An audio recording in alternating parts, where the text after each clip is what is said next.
Guys, स्वागत है आपका अपने यूट्यूब चैनल स्टडी विद अमन कुल में। तो आज के इस वीडियो में हम क्लास 10th और 12th के लिए एक ऑफिशियल नोटिस आया है सीबीएसई की वेबसाइट की तरफ से। ये 30 नवंबर 2023 को जारी हुआ था।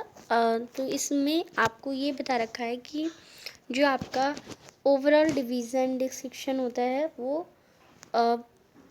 एग्रीगेट शॉल बी अवॉर्डेड यानी हटा दिया जाएगा। यानी अगर आपका जो रिज़ल्ट आता था, रिज़ल्ट में कैसे होता था, यहाँ पे आपके सब्जेक्ट्स जो नंबर होते थे ऊपर नाम वगैरह 10th क्लास तक का जितना या 12th क्लास तक के जो रिज़ल्ट मार्कशीट बन के आती है उसमें यहाँ पे नंबर होते हैं, यहाँ पे ग्रेड होते हैं। बट अब सीबीएसई ने ऐसा बोल दिया है कि अब सीबीएसई नंबर्स नहीं देगी, अब वो ग्रेड सिस्टम ही रखेगी।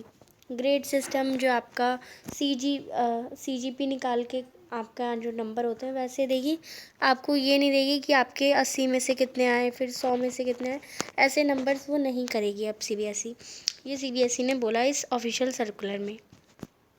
और अगर किसी भी कैंडिडेट यानी किसी भी स्टूडेंट के पास 5 से ज़्यादा सब्जेक्ट हैं, ज़्यादातर मेन सब्जेक्ट अगर हम 10th क्लास की बात करें तो हिंदी होता है, इंग्लिश होता है, मैथ्स होता है, साइंस होता है, एसएसटी होता है। ये 5 मेन सब्जेक्ट होते हैं। एडिशनल के में किसी के पास संस्कृत होता है, किसी के पास आईटी होता है, किसी पर कंप्यूटर तो नहीं, आईटी रिटेल होता है, किसी पर टूरिज़्म होता है। तो ये एडिशनल सब्जेक्ट में आते हैं।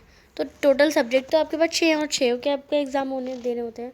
बट आपको अब देखा जाएगा मोर देन 5 सब्जेक्ट, दैट अगर आपके पास 5 से ज़्यादा सब्जेक्ट हैं, 6 सब्जेक्ट हैं, तो आपको बेस्ट 5 के नंबर लगेंगे। तो ज़्यादातर बच्चों के मैथ्स में कम नंबर आते हैं, तो मैथ्स में कम नंबर आएंगे। पर अगर आपके संस्कृत में ज़्यादा नंबर है तो आपका मैथ्स के मार्क्स नेग्लिजिबल करा दिए जाएंगे। यानी 6 में से बेस्ट 5 में जितने इन 5 सब्जेक्ट में बेस्ट 5 जिसमें नंबर आए आपके, वही परसेंटेज आपको दी जाएगी। और सीबीएसई ना परसेंटेज कैलकुलेट करेगा, यानी it is inform board does not calculate declare या परसेंटेज मार्क्स की वो डिक्लेयर नहीं करेगा। और परसेंटेज ऑफ मार्क्स अगर आगे रिक्वायर्ड होगी, जैसे ग्रेजुएशन में परसेंटेज निकालनी होती है, परसेंटेज निकाल के तो आपको कॉलेज मिलता है ना उसके अकॉर्डिंग, तो वो वैसे अब तो वो भी सिस्टम हट गया, अब तो सीयूईटी होता है। और अगर कहीं भी किसी भी इंस्टीट्यूशन में मांगा जाएगा तो उसको निकालने का तरीका भी है। तो मैं आपको सीजीपी सिस्टम एक बार समझाती हूँ। सीजीपी सिस्टम होता है अगर आपके 91 से 100 के बीच में मार्क्स नंबर आ रहे हैं, या फिर आपके फिर 81 से 90 के बीच में, देन और होता है हमारा 71 से 80 के बीच में। मैं नंबर लिख दिए एक तो हमारे ये 51 से 60, ऐसे 41 से 30 भी होता है, बाकी मैंने नहीं लिखा। फिर 61 से 70, 71 से 80, 70, 81 से 90 और 91 से। तो अगर सीजीपी में, क्योंकि पहले तो नंबर करेक्ट नंबर दे देते थे, अब करेक्ट नंबर नहीं देंगे, आपको सीजीपी देंगे। अगर आपके 91 से 100 के बीच में नंबर है तो 10 सीजीपी मिलेगी, 81 से 90 के बीच में तो 9 सीजीपी मिलेगी, 71 से 80 में तो 8 सीजीपी मिलेगी, 61 से 70 में तो 7 सीजीपी मिलेगी, 51 से 60 में तो 6 सीजीपी मिलेगी, और ऐसे ही नीचे सीजीपी डिक्रीज़ होती जाएगी। अब आपको देखना है कि यहाँ पे फ़ायदा और नुकसान उनका है। यहाँ पे आपको अगर 91 नंबर आए तब भी आपको 10 सीजीपी मिलेगी, और अगर आपके 100 नंबर आए तब भी आपको 10 सीजीपी मिलेगी। और परसेंटेज कैसे बनेगी, 91 और 100 के बीच में 95% बनेगी। किसी की भी अब 100% नहीं आएगी, अगर किसी के नंबर आ भी रहे हैं तब भी परसेंटेज तो 95 ही बनेगी। फिर 9 नंबर आ रहे हैं किसी के, 9 सीजीपी आ रही है तो वो 81 से 90 बीच में 85.5 कुछ परसेंट उसकी बनेगी। 71 से 80% के बीच में आया तो उसकी 76% कुछ बनेगी।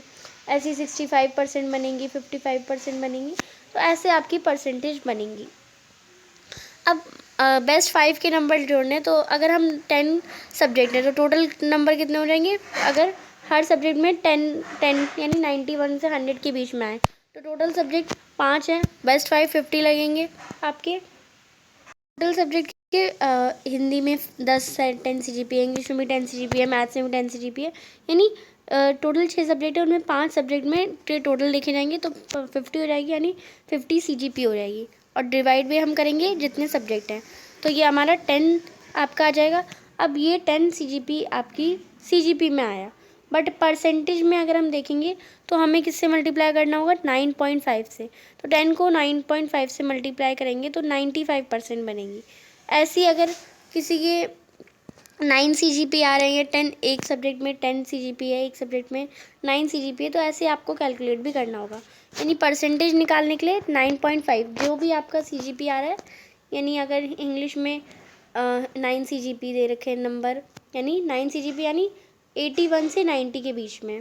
फिर हिंदी में 8 दे रखे हैं, फिर इंग्लिश में भी 8 दे रखे हैं, ऐसी मैथ्स में 7 हो गए, और एक और सब्जेक्ट ले लेते हैं, साइंस में हमारे 9 हो गए। तो ये हमारे 9 9 18 18 और ये 16 और ये 7। तो आपके 41 हो जाएंगे, डिवाइड बाय 5 करेंगे और इंटू 9 अगर परसेंटेज में कन्वर्ट करना है तो इंटू 9.5 कर देंगे, 9.5। तो ये पॉइंट हटाएंगे, 0 लगाएंगे यहाँ पे, ये बन जाएगा 1 और ये 4, 45, 19। इसको 4 से मल्टीप्लाई कर लेंगे और जो आंसर आएगा जस्ट लाइक 19 इंटू 4 हम करते हैं, 4 9 ज़ा 36, 3 4 1 ज़ा 4 और ये प्लस में 3 7 6 0 धीरे था, तो यहाँ पे आपकी 76% बनेगी ये सारे नंबर कैलकुलेट करने के बाद। तो यही ऐसे ही आपको करना है, आपके जो भी CGP आएंगी उसे 9.5 से मल्टीप्लाई करना है। और जब आपका रिजल्ट आएगा तब मैं आपको एक बार और अच्छे से समझा दूँगी, जब आपको CGP में आपके नंबर दे रखे होंगे। बट अब से कोई परसेंटेज का एरा नहीं है, परसेंटेज, क्योंकि ये बहुत भेदभाव भी क्रिएट करती थी कि किसी के 100% आ रहे हैं, और अब कोई मेरिट लिस्ट भी जारी नहीं होगी कि किसने टॉप कर रखा है, कौन फर्स्ट आया पूरे इंडिया में, ऑल इंडिया रैंक फर्स्ट किसके आई। ऐसा अब कुछ भी नहीं होगा कि बच्चों में डिवीज़न ना हो, इसके चक्कर में डिस्क्रिमिनेशन ना हो।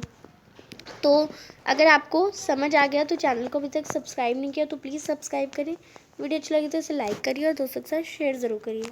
Thanks for watching, bye bye guys.